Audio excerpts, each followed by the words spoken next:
১,৫০০ বছর পর গবেষণা করে করে নবীর আদর্শ দেখে শত শত শত শত বিধর্মী কালেমা পড়ে মুসলমান হয়ে গেল। আর তুমি মুসলমানের ঘরে জন্ম নেওয়ার পর আমার নবীর আদর্শরে জবাই করো, আবার দাবি করো তুমি আশেক। বলো বাবা, বিবেক দিয়া আকলের সাথে বেঈমানি করবা না। তুমি জবাব দাও, তুমি দাড়ি কামানেওয়ালা, বেপরদায় চলনেওয়ালা, জেনা করনেওয়ালা, নবীর পোশাকটারে পুইরা ফালানেওয়ালা, তুমি যদি আশেক হও নবীর দুশ্মনকে হবে? জবাব দাও। তুকু যাও সুন্নতে আহমদ কুজা বা মোহাম্মদ कैबुअत नस्बत तोरा कार शैता मीकुनीना मतवली गरवली नस्तो नानत बरवली। নবী কই তুমি কই? মদিনার নবী চোখ গরম করে কোনোদিন কারো দিকে তাকান নাই। নবী জীবনে গালি দেন নাই, গালির জবাবও দেন নাই। কেমন মায়ার নবী! ওই নবীর আদর্শ এতটা পবিত্র, আম্মা জান আয়েশা বলেন নবীজির ঘাম মুবারক আমি বোতলের মধ্যে ভরে রাখতাম, আর বড় বড় অনুষ্ঠানে আমরা আতর হিসাবে ব্যবহার করতাম। আপনারাও করেননি? আপনাকে ঘাম তো মাস্তানি করেন কেন? পাশে দাঁড়ান যায় না নামাজের ভিতরে, এত দুর্গন্ধ। মেসওয়াক করার টাইম নেই, মেশকের ঘ্রাণ। মেসওয়াক তো নাই, ওই কয়জন আশেক মেসওয়াক চিনি। অথচ আম্মা জান আয়েশা বলেন নবীর ইন্তেকাল, অসুস্থ, এতটা অসুস্থ হয়ে গেলেন আমার নবী, হাঁটতে পারেন না, উঠতে পারেন না, অসুস্থ। বিদায়ের আগ মুহূর্তে আমার নবী ইশারা করলেন, ও আয়েশা মেসওয়াক চাবাইয়া দেও, আমি মেসওয়াক করো। নবী বলেন উম্মতের উপরে যদি কঠিন না হইতো আমি মুহাম্মদ আমার এই মেসওয়াকের সুন্নাতটাকে বাধ্যতামূলক করে দিতাম।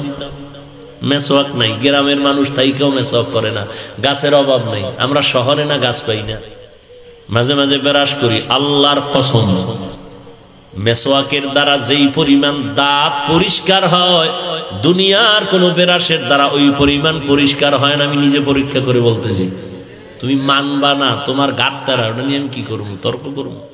কারণ কিছু মানুষ জমিনে ঘাটতারারা হুজুরগো কথাই শুনতে চায় না। প্যান্ট শার্ট টাইওয়ালায় যদি কয় তখন মানবে, এর আগে মানবে না। আমরা হুজুরেরা কইছি খাওয়ার আগে দুনো হাত ধুইয়া খাবি, মানে নাই। যখনই সরকার পুলিশ লাগায় দিছে, গজবের করোনা হইছে, এখন খালি হাত ধোয়।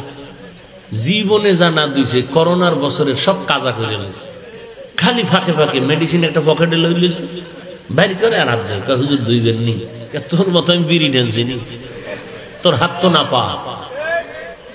স্টাইল করে, ডান হাতে বিড়ি টানে, বাম হাতে চা টানে, ভদ্রতা। আর আমরা ডান হাতে পানি পান করি, কয় অভদ্রতা। খানার প্লেটটাকে চেটে চেটে চেটে চেটে আমরা খাই মদিনার সুন্নাত। দুনিয়াদার গুলো বলে আমরা অভদ্র।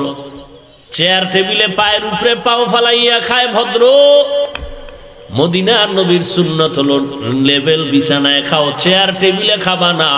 নবীর সময় চেয়ারও ছিল, টেবিলও ছিল, নবী জীবনে চেয়ার টেবিলে খান নাই। আমাকে হুজুর গুটি মানে না। হুজুর এখন জীবনে একবার নবীজি দাঁড়াইয়া প্রস্রাব করছে, এই সুন্নাতটারে ধরে। নবী জীবনে দাঁড়াইয়া প্রস্রাব করছে একবার। তুমি যদি নবীরটা মানতে চাও তো একবার তো তোমার সেই বিছনা বইয়া কয়বার করছো? ওটা আদায় হয়ে গেছে না?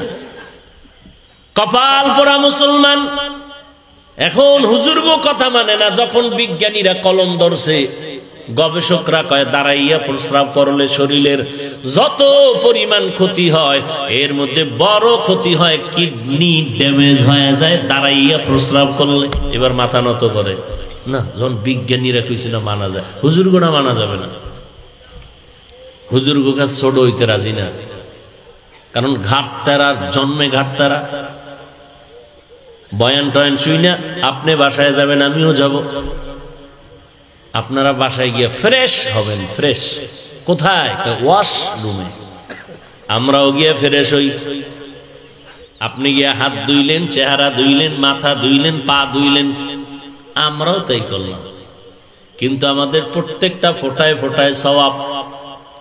কারণ আমি ঘরের মধ্যে ঢুকার পরে ওযু করেছি, আপনি তো ওযুর নিয়ত করেন নাই, আপনি ফ্রেশ হইছেন। ওযুর নিয়তটা করলে হুজুর গোনা মানা হয়, মানতে গেলে হুজুর কাছে ছোট হয়ে যায়, এজন্য ওযুর নিয়ত করে না, ওযুর কথা কয় না, কয় ফ্রেশ হইছে, ওযু বলবে না, তো হুজুর কাছে ছোট হয়ে যাবে। নিমক হারাম খায় আল্লাহটা, বিরোধিতা করে আল্লাহ।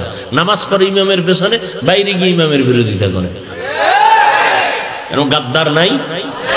শুধু গাদ্দার, চূড়ান্ত নিকৃষ্ট বেয়াদব।